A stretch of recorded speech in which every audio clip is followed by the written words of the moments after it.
नमस्कार और बहुत बहुत स्वागत है आपका सीएनबीसी आवाज पर हमारी इस खास पेशकश तनाव से आजादी में। जी हाँ, तनाव एक ऐसी समस्या है जिसने आजकल सबको घेर रखा है और हम सबको इससे आजादी चाहिए। लेकिन चिंता की बात तब ज्यादा होती है जब आपको ये पता चले कि देश की जो युवा आबादी है ना, ये देश का जो भविष्य है वो सबसे ज्यादा तनाव में। जी हाँ, एक सर्वे रिपोर्ट के मुताबिक देश में 10 में से जो 7 युवा हैं वो तनाव अवसाद का शिकार है, सेल्फ लो एस्टीम है उनके अंदर, आत्मविश्वास की कमी और ऐसी बहुत सारी समस्याओं से वो जूझ रहे हैं। तो जो हमारी सबसे बड़ी ताकत है, यानी भारत के पास दुनिया की सबसे बड़ी जो युवा आबादी है जिसे हम डेमोग्राफिक डिविडेंड कहते हैं, अगर वही तनावग्रस्त है, अगर वही परेशान है, तो फिर हम देश की तरक्की की बात कैसे सोच सकते हैं। तो आज इसी पे चर्चा होगी कि आखिर क्यों युवाओं में ये तनाव बढ़ रहा है और कैसे इस तनाव से मुक्ति मिलेगी, इस तनाव से मुक्ति की क्या युक्ति होगी, यही आज पता लगाने की कोशिश करेंगे। एक बार हम आपको सर्वे भी दिखा देते हैं बातचीत शुरू करने से पहले कि आखिर वो सर्वे क्या कह रहा है। तो देखिए, एक तो यह है कि 10 में से जो मैंने आपसे कहा कि 7 युवाओं में आत्मविश्वास कम है, ठीक है, और युवाओं में ये तनाव लगातार बढ़ रहा है। इसके पीछे के जो कारण है कि क्यों आत्मविश्वास में कमी है वो है कि युवा जो है देश का लगातार तनाव में है। Mind peers mental strength research का ये सर्वे है। अब इस सर्वे में कुछ बातें अलग से की गई हैं, वो मैं आपको बताता हूं। मसलन अलग अलग बिंदुओं पर परसेंटेज वाइज लोगों से बातचीत की गई है और वो रिजल्ट हम आपको दिखाते हैं। तो देखिए, युवा जो है अकेलेपन से परेशान है। करीब 40% युवाओं ने कहा है कि उन्हें अकेलापन परेशान करता है। आजकल आप नौकरी करने के लिए बड़े शहरों में जाते हैं, उसकी आपाधापी में अकेले रहते हैं और वो तकलीफ देता है युवाओं को। आत्मविश्वास में कमी, 70% युवाओं को लो सेल्फ स्टीम लगता है, उनको लगता है कि वो शायद ये काम कर पाएंगे नहीं कर पाएंगे, उनके आत्मविश्वास में कमी है, बिलीफ नहीं है, सेल्फ बिलीफ। इसके अलावा और क्या कहते हैं यहाँ पर, तो काम टालने की आदत जिसे प्रोक्रास्टिनेशन कहते हैं कि चलो कर लेंगे बाद में, क्यों ये कई बार तनाव में होता है, आप उस समय परफॉर्म नहीं कर पाते, आपको लगता है चलो मैं करता हूं। उस आदत से 33% युवा परेशान हैं या उसका शिकार हैं। और भी इस तरह की कई चीज़ें हैं इस सर्वे में जो निकल कर सामने आई है। उसमें रिलेशनशिप्स भी हैं, नींद से जुड़ी दिक्कतें हैं। करीब 24% युवा ऐसे हैं, जो मुझे लगता है परसेंटेज कम दिखाई दे रहा है क्योंकि आजकल जो गैजेट्स ने युवाओं को घेर लिया है, बहुत सारे लोग नींद के साथ स्ट्रगल कर रहे हैं या नींद से जुड़ी दिक्कतें उनको है। तो इस तरह के कुछ और पॉइंट्स, पैनिक अटैक का शिकार होते हैं। 22% का कहना है कि उनको एंग्जाइटी हो जाती है, पैनिक अटैक से आते हैं, हैंडल नहीं कर पाते हैं वो लोग सिचुएशन को। ये भी युवाओं के अंदर हो रहा है। पीछे कारण स्ट्रेस, तनाव, परफॉर्मेंस का प्रेशर कि करके दिखाना है, नौकरी हो, पढ़ाई हो। अच्छा, किन युवाओं की बात करें, करीब 15 से लेकर 24 साल तक की जो जनसंख्या है वो युवाओं में आती है और भारत में सबसे बड़ी जनसंख्या है दुनिया की, ऐसी यूनाइटेड नेशंस की रिपोर्ट के मुताबिक। रिलेशनशिप से 35% युवा परेशान है, हैंडल नहीं कर पाते हैं अपने रिलेशनशिप्स को और उसकी वजह से स्ट्रेस ले लेते हैं, परफॉर्मेंस एंग्जाइटी, तमाम तरह की चीजें यहां पर भी आती है। तो चलिए अब बातचीत की शुरुआत करते हैं। ये पॉइंटर्स तो हमने आपको बता दिए। हमारे साथ कार्यक्रम में जुड़ रहे हैं एमओ मैट्रिक्स के फाउंडर और psychologist doctor Suveen Kumar, life coach Sahil Kothari और कॉन्फिडेंस और self esteem coach Lizzie Kumar. आप सभी का बहुत बहुत स्वागत है। तो सुवीन, आपसे शुरुआत करते हैं। माइंड पियर्स का ये सर्वे माइंड को थोड़ा झंझोड़ता है। क्या देश के युवाओं की स्थिति ऐसी, हम कह रहे हैं कि डेमोग्राफिक डिविडेंड दुनिया में सबसे ज्यादा भारत के पास है, सबसे ज्यादा युवा आबादी भारत के पास है, लेकिन अगर ये आबादी ऐसी समस्याओं से ग्रसित है तो बड़ी प्रॉब्लम हो जाएगी। क्या कारण है कि युवाओं में ये सब ट्रेंड्स दिखाई दे रहे हैं?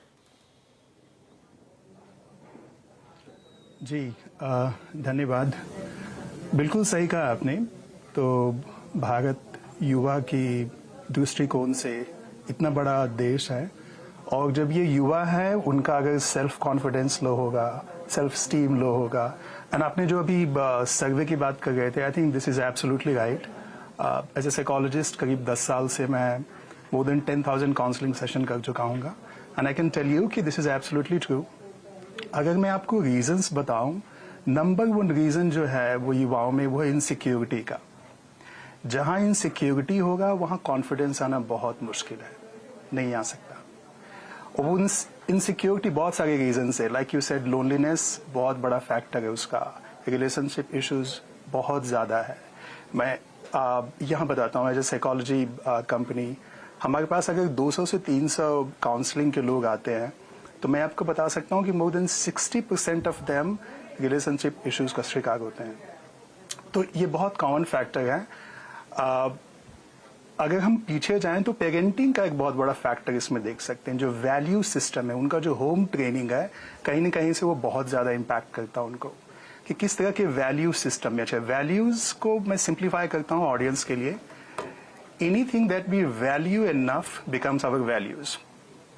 अभी हम कौन कौन सी ऐसी चीज़ें हैं जिसका सबसे ज़्यादा वैल्यू करते हैं, जिस चीज़ को हम सबसे ज़्यादा वैल्यू देते हैं, जो हम अपने होम ट्रेनिंग में होते हैं, पेरेंट्स ट्रेनिंग में होते हैं, एनवायरनमेंट में होते हैं, वही हमारा वैल्यू सिस्टम बन जाता है धीरे धीरे। तो वो बहुत मैटर करता है, लेकिन वो सेल्फ स्टीम में मैटर करता है। मैं आपको डिफरेंस समझाऊंगा सेल्फ स्टीम और कॉन्फिडेंस में, और 2-3 चीज़ें जो आपने बताई उसका थोड़ा सा सिंप्लीफाई करके बताऊंगा मैं आपको।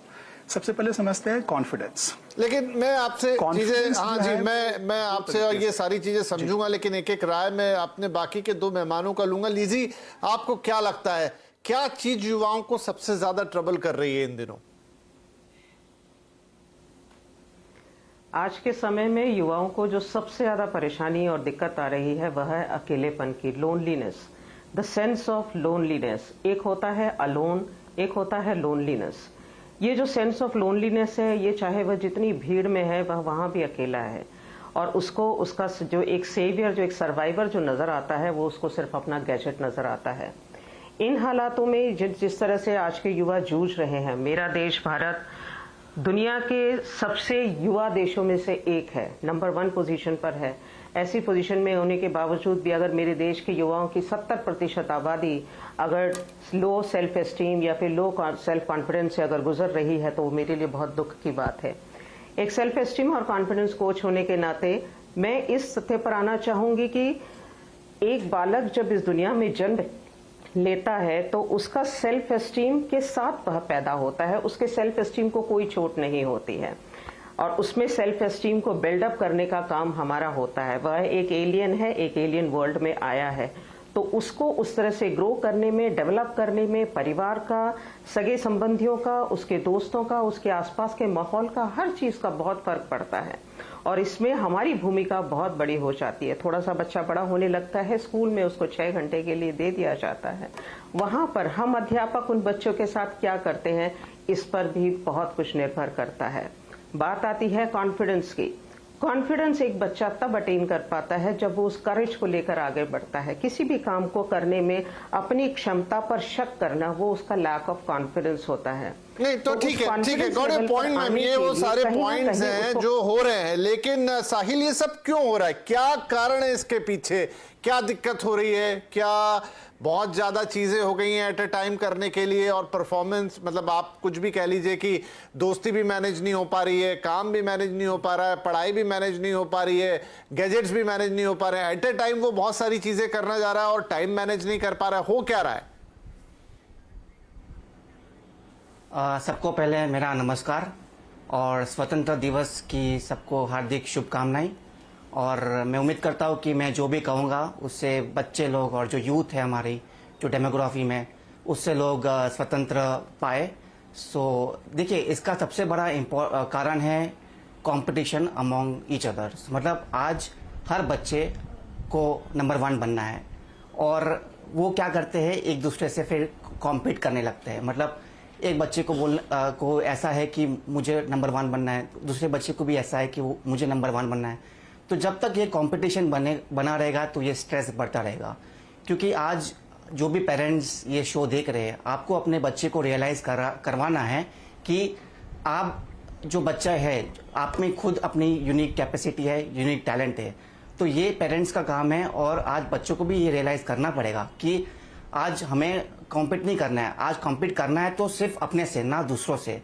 तो जब ये अपने आप कंपटीशन कम हो जाएगा तो अपने आप ये तनाव लेना कम कर देंगे। ओके, ठीक है। तो सुवेन, आपके पास आता हूं। जो सबसे ज्यादा, जो मैंने अलग अलग चीजें गिनाई, वहां पर सबसे ज्यादा जो परसेंटेज आया वो आत्मविश्वास की कमी है। मतलब बहुत सारी चीजें थी जो मैंने कहा, तो उसमें जो भी, लेकिन 70% जो जिन बच्चों का इंटरव्यू हुआ या जिन युवाओं का इंटरव्यू हुआ, उनको सेल्फ स्टीम कम लगती है, वो लो ऑन कॉन्फिडेंस फील करते हैं। क्यों? तो उसका एक ना सेल्फ इमेज का थ्योरी है साइकोलॉजी में जो हम पढ़ते हैं कि अपना इमेज आप कैसे देखते हैं। वो बोलते हैं कि 3 तरीके का होता है इंट्रोडक्शन। एक तो आप अपने बारे में क्या सोचते हैं, लोग आपके बारे में क्या सोचते हैं, और आपका जो एक्चुअल होता है। तो एक जो सेल्फ इमेज है, अगर आपका नेगेटिव सेल्फ इमेज है, अगर आपका सेल्फ इमेज बहुत पॉजिटिव नहीं है, तो ये सबसे ज्यादा इम्पैक्ट करता है आपके कॉन्फिडेंस को। जो सेल्फ कॉन्फिडेंस की आप बात करते हैं कि कहीं ना कहीं से युवाओं का, अगर उसका साइकोलॉजिकल नॉर्मल सर्वे भी ले, तो आपको पता चलेगा कि उनका जो सेल्फ इमेज है अपने आप में बहुत पॉजिटिव नहीं है अपने आप के बारे में। क्यों? गिल्ट बहुत ज्यादा है उनके अंदर, रिग्रेट्स बहुत ज्यादा है, प्रोक्रास्टिनेशन की बात की आपने, वो बहुत ज्यादा है। हालांकि अगर आप साइकोलॉजिकल लेवल पे देखेंगे तो आप समझेंगे कि जैसे मैं प्रोक्रास्टिनेशन की बात करता हूँ, लोगों को ऐसा लगता है कि लोग जानबूझ के, अगर युवाओं की भी बात करता हूं, तो जानबूझ के वो चीजों को आगे की ओर धकेलते हैं। ऐसी बात नहीं है। प्रोक्रास्टिनेशन का जो कॉमन साइकोलॉजी है वो ये है कि लोग इसलिए अपने काम को आगे बढ़ाते हैं, उनको लगता है जो आने वाला टाइम है, जो वीक है, मंथ है ना, वो क्लीन स्लेट के जैसा आएगा, तब कुछ नहीं होगा। बट हर सप्ताह, हर महीना अपने साथ कुछ अर्जेंसी लेके आता है। तो सबसे ज्यादा जो है वो सेल्फ इमेज, वो खुद को कैसे देखते हैं, ये बहुत मैटर करता है। हालांकि इसके बहुत सारे फैक्टर्स हो सकते हैं। सोशल कंडीशनिंग एक बहुत बड़ा फैक्टर हो सकता है, बिकॉज आप अपने बारे में वही जानते हैं। वो बोलते हैं ना कि to know oneself you need more than oneself. आपके साथ कौन है, चाहे वो टीचर हैं आपके, या फिर फैमिली वाले हैं, या फिर आपका फ्रेंड सर्कल है, किस माहौल में पढ़े बड़े हैं, वो बहुत बड़ा मैटर करता है आपको। तो सेल्फ इमेज सबसे बड़ा फैक्टर होगा। सोशल कंपैरिजन कॉमन है, because it's a world of competition, तो बहुत ही कॉमन है कि लोगों में होगा। तो दूसरी बात है एक्सपोजर, कहीं ना कहीं से उनको उस लेवल का एक्सपोजर नहीं दिया जाता है। जैसे स्कूल की ही बात करें, शुरू से ये जितने भी एजुकेशन सिस्टम जो हमारा है इतना ट्रेडिशनल है, जो थैंक गॉड धीरे धीरे चेंज हो रहा है, बहुत ही ट्रेडिशनल है। उनको वो मौका ही नहीं मिलता खुद को एक्सप्लोर करने का, क्योंकि कॉन्फिडेंस का 2 ही रूल है। आपको कॉन्फिडेंस या तो नॉलेज से मिलती है या एक्सपोजर से मिलती है। जैसे आप एग्जांपल ले सकते हैं एक मैकेनिक का, एक इंजीनियर का। इंजीनियर को भी उतना ही कॉन्फिडेंस होता है, क्योंकि उसका कॉन्सेप्ट बहुत क्लियर होता है। उसे पता है कोई भी प्रॉब्लम है, आई विल फाइंड अ वे, क्योंकि उसका कॉन्सेप्ट क्लियर होता है। टेक्नीशियन जो होता है वो भी उतना ही कॉन्फिडेंट होता है, लेकिन उसने कोई कॉन्सेप्ट नहीं पढ़ा होता है। तो कॉन्फिडेंस का सीधा सीधा लेना है कि आपका अवेयरनेस किस लेवल का है, नॉलेज कितना ज्यादा है, एंड एक्सपोजर, ये दोनों में से कोई भी हो सकता है। अनफॉर्चुनेटली जो हमारा एजुकेशन सिस्टम है उसमें इतना ट्रेडिशनल कंटेंट है जो कब से रिवाइज नहीं हुआ है, बहुत सारी पुरानी चीजें हैं। तो इसके कारण उनको एक्सपोजर नहीं मिल पाता है। जब वो एक्सपोजर नहीं होता है तो कॉन्फिडेंस नहीं होता है। नेचुरली आप देखते हो जब इंडिया से लोग बाहर जाते हैं पढ़ने के लिए, वहां से पढ़ के आते हैं, उनका कॉन्फिडेंस लेवल बहुत हाई होता है। 2 चीजें मिलती है उनको, एक लेवल ऑफ एक्सपोजर मिलता है, और दूसरा जो उन्हें मिलता है वो अवेयरनेस, जो नॉलेज लेवल होता है। 2 चीजें हैं। और सेल्फ इमेज का बहुत सारे रीजन, मतलब मैं समझ रहा हूं ये बड़े फैक्टर हैं, लेकिन अब देखिए, ये फैक्टर्स तो हमेशा से थे, ऐसा नहीं कि ये आज आ गया। बहुत सारे बच्चे हैं जो बाहर नहीं पढ़ने जा सकते, उनको तो देश में ही पढ़ना है। हर बच्चा, मतलब एक एग्जांपल के तौर पे मैं बात कर रहा हूं, किसी को एक लेवल का एक्सपोजर मिलेगा, किसी को एक लेवल का एक्सपोजर मिलेगा, वो तो हमेशा लगा रहेगा। वो कोई ऐसी चीज नहीं है जो एक समय पहले नहीं थी और आज आ गई या कम ज्यादा हो गई। लेकिन क्या वो चीजें हैं, मैं एक बार फिर से लीजिए आपके पास आता हूं, कि क्या बदल गया है आज के समय में?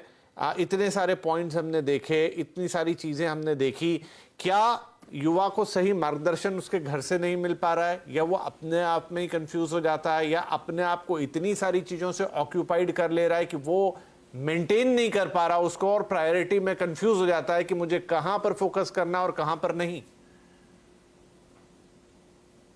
जी बिल्कुल बजा फरमाया आपने। आज के युवा की सबसे बड़ी परेशानी यह है कि आज का बदलता समाज, जितनी तेजी से हमारा समाज बदल रहा है, युवा की परेशानियां बढ़ती जा रही हैं, क्योंकि एक युवावस्था तक पहुंचते पहुंचते वो एक बचपन से गुजरता है, उस बचपन में आज के समय में हम न्यूक्लियर फैमिलीज को देखते हैं। पहले हमारी जॉइंट फैमिलीज होती थी, अगर माता पिता वर्किंग है, कामकाजी हैं, तो बच्चे को एक इमोशनल सपोर्ट जो है उनके ग्रैंड पेरेंट्स से मिलता था। आज बच्चे उस चीज़ को मिस करते हैं। घर पहुंचने के बाद बच्चे ज़्यादा गैजेट्स पर डिपेंडेंट हो जाते हैं।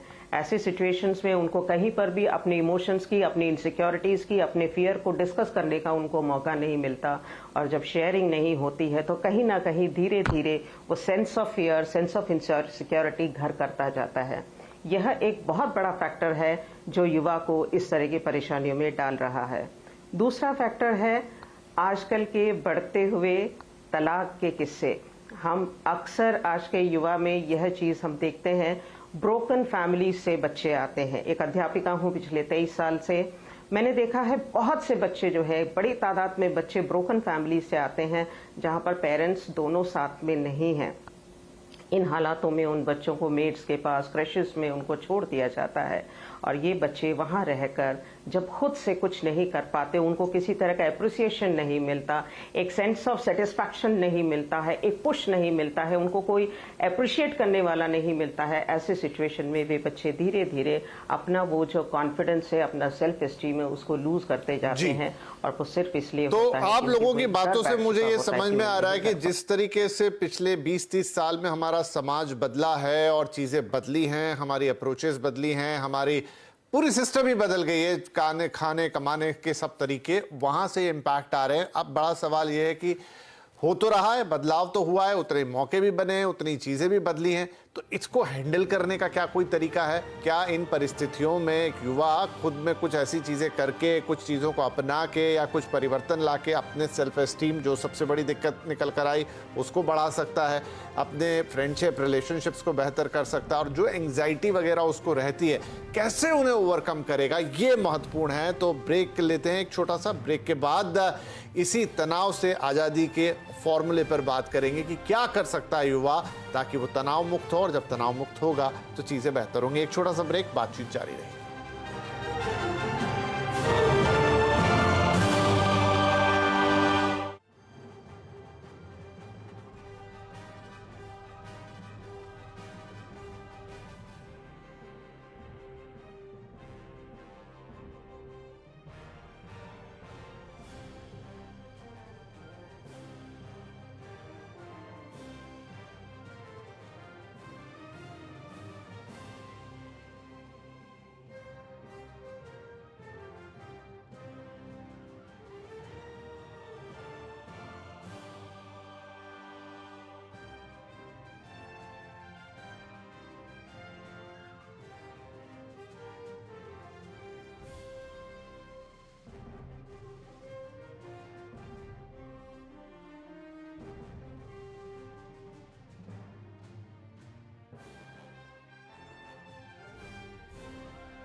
Welcome back. आज हम बात कर रहे हैं तनाव से आज़ादी की। क्यों? क्योंकि देश का युवा तनाव में है। एक सर्वे के मुताबिक 10 में से 7 युवाओं को अलग अलग तरह के प्रॉब्लम्स हैं और उन सब के पीछे जो स्ट्रेस है वो एक बड़ी वजह है। कोई सेल्फ स्टीम किसी को कम लग रही है, किसी को रिलेशनशिप में प्रॉब्लम है, किसी को वर्क एंजाइटी बहुत ज़्यादा है, किसी को परफॉर्मेंस का प्रेशर है, लेकिन सब के कारण है स्ट्रेस। तो अब इस स्ट्रेस से कैसे मुक्ति मिलेगी, कैसे आज़ादी मिलेगी, इस पर अब बात करते हैं। साहिल, तो क्या कर सकते हैं, कहाँ से शुरुआत हो सकती है कि आपको किसी भी तरह का स्ट्रेस हो लेकिन आप उससे बाहर निकल के अपना रोजमर्रा का काम शुरू करें? जहां तक यंगस्टर्स की बात है, क्योंकि यंगस्टर्स में बहुत जोश होता है तो शायद वो स्ट्रेस में भी जल्दी आते होंगे। जी, आपने एकदम सही कहा। और देखिए, यहाँ पे अभी हम लोग ने जितने भी बात की है वो थियोरेटिकल बात की है, बट आज मैं यहाँ पे कुछ प्रैक्टिकल एक्सरसाइजेस बताना चाहूँगा कि लोग उसको इम्प्लीमेंट करके अपने लाइफ में बदलाव ला सके। जो यंगस्टर्स होते हैं यहाँ पे, वो इस चीज़ को प्रैक्टिस करके अपने लाइफ में स्ट्रेस हो, तनाव हो, एंग्जाइटी हो, डिप्रेशन हो, ब्रेकअप इश्यूज हो, कुछ भी हो, वो उससे वहाँ से निकल पाए। तो मैं कुछ प्रैक्टिकल एक एक्सरसाइज बताऊंगा, बहुत पावरफुल एक्सरसाइज है और इससे वो यंगस्टर या कोई भी इससे वो तनाव को अपने लाइफ से कम कर सकता है। तो इस टेक्निक का नाम है 3-3-3 टेक्निक। ठीक है, तो 3-3-3 टेक्निक का मतलब क्या है कि आपको कोई भी यंगस्टर है, फॉर एग्जांपल ये जो पेरेंट्स सुन रहे हैं वो भी अपने यंगस्टर्स को ये दे सकते हैं टेक्निक। तो 3-3-3 टेक्निक क्या है कि आपको जो अपना यंगस्टर है, ठीक है, जो भी है, उनको पहले एक पेन लेना है और एक पेपर लेना है। पेन पेपर लेने के बाद उनको फर्स्ट अपनी 3 अचीवमेंट्स को लिखना है। ठीक है, मतलब आज जो यंगस्टर्स है उनके लिए अचीवमेंट क्या होती है, वो बोलेगा कि मुझे फर्स्ट आना है या मुझे इंजीनियर बनना है, बट नहीं, आपको कोई भी छोटी अचीवमेंट्स है वो भी लिखनी है। फॉर एग्जाम्पल, आपने कोई होमवर्क सॉल्व किया तो वो आप लिख लीजिए। ठीक है, या आपने किसी की मदद की होमवर्क में कराने में तो आपको वहाँ प्रैक्टिकल एक्सपोजर मिला तो वो लिख लीजिए। तो छोटे छोटे अचीवमेंट भी लिखे, तो वो एक करना है। फिर आपको लिखना है 3 मोमेंट्स ऑफ जॉय। तो मतलब इसमें क्या करना है कि जो यंगस्टर के आज जो भी अच्छे पल है वो लिखने हैं। फॉर एग्जाम्पल, टिफिन खाते हैं बच्चे लोग तो उसमें कुछ जोक शेयर हुआ तो वो लिख देना है। तो ऐसे करके करके जो भी 3 छोटे छोटे मोमेंट ऑफ जॉय है, ठीक है, आज कोई यंगस्टर खेलने गया तो वो भी लिख सकता है, तो वो भी उनको वहाँ नोट डाउन करना है। और फिर 3 थिंग्स लर्नड, तो यहाँ पे उनको सीखना है कि आज के दिन से मैंने क्या सीखा। फॉर एग्जाम्पल, आज कोई होमवर्क था या कोई केस स्टडी था तो वो मैं सॉल्व नहीं कर पाया, तो उससे हताश नहीं होना है, बट उससे यहाँ पे ये लिखना है कि मैंने यहाँ से क्या सीखा। तो मतलब क्या ये सोल्यूशन था, तो वो सारी चीजें यहाँ पे लिखनी है। तो मतलब प्रॉब्लम पे नहीं पर सोल्यूशन पे फोकस करके वो सारी चीजें लिखनी है। तो जब youngster at the end of the day, मतलब जब रात होगी और वो ये सारी चीज दिखेगा कि हाँ, ये 3 स्मॉल अचीवमेंट्स मैंने ये किए, 3 मोमेंट्स ऑफ जॉय मेरे लाइफ में ये है और 3 थिंग्स लर्न मेरे ये है, तो जब ये सब वो रिकॉल करेगा तो ऑटोमेटिकली उसके अंदर एक हैप्पीनेस की हार्मोन जागेगी और उससे वो जो भी स्ट्रेस है, एंग्जाइटी है, वो ऑटोमेटिकली रिड्यूस होगी। क्योंकि हम लोग अपने अच्छे मोमेंट्स को अप्रिशिएट नहीं करते, क्या अच्छा किया है वो हम लोग रिकॉल नहीं करते, इसलिए बच्चे लोग को ये सब तनाव एंड स्ट्रेस होता है। तो ये एक प्रैक्टिकल एक्सरसाइज में, इसके अलावा सुविन, मैं ये शो को थियोरेटिकल नहीं बनाना चाहता। नहीं, ठीक है, आपने अच्छा उपाय बताया। आई होप कि बच्चे या युवा जो इसे करके देखेंगे। सुविन, एक चीज और है कि इन दिनों का जो युवा है वो बहुत ज्यादा, क्योंकि डेटा कंज्यूम करता है, बहुत ज्यादा डिजिटली एक्टिव है और आप देख रहे हैं कि सोशल मीडिया में हर तरह की चीज़ है। आप वो चीज़ें सुन के भी बहुत, इन्फ्लुएंसर्स की तो बाढ़ सी आ गई है। अब क्या वहाँ से बहुत सारी चीज़ें सुनने जानने के बाद उसकी मदद की बजाय उल्टा हो जाता है कि वो और ज़्यादा या तो एंग्जाइटी का शिकार हो जाता है या उसको लगता है कि देखिए ये तो ये बात कर रहे हैं, मैं तो ये कुछ कर ही नहीं पा रहा, या इतने लोगों की उसने बातें वहाँ से सुन ली कि वो ना एक पे अमल कर पा रहा है ना दूसरी। क्या वहाँ से भी एक कारण आ रहा है? Absolutely sir, absolutely. I think अब साइकोलॉजी में बोलते हैं कि जो माइंड है ना वो लाइव वायर जैसा है। आप इसको ऐसा नहीं है कि, तो अगर इसको समझने के लिए मैं 2 चीज बताऊंगा जो कॉन्सेप्चुअल लेवल पे है बट अमेजिंग है। साइकोलॉजी के 5 डोमेन में से एक सबसे जो नया डोमेन है उसको पॉजिटिव साइकोलॉजी बोलते हैं। बट मैं 2 चीजें बताऊंगा। और आज के जो यंगस्टर्स हैं वो सब एजुकेटेड हैं लेकिन consume data. The question is कि कहाँ से डेटा कंज्यूम करें। तो एक इमोशनल इंटेलिजेंस का, जो शायद आपने पहले भी सुना होगा, कभी इसको लोगों ने प्रैक्टिकल नहीं, ब्यूटी क्या इमोशनल इंटेलिजेंस की कि आप अपने इमोशन के बारे में अवेयर होते हैं। जैसे आज के यंगस्टर में आपने देखा होगा गुस्सा आना, बहुत जल्दी गुस्सा आता है उनको, और उनमें क्या है, जैसे आप सोल्यूशन की बात करें तो दो वर्ड्स हैं ऐसे, एक है रेजिलियंस एंड दूसरा है मेंटल टफनेस। आज के जितने भी युवाएं देखेंगे आप, सब इमोशनली फ्रेजाइल होते हैं लगभग।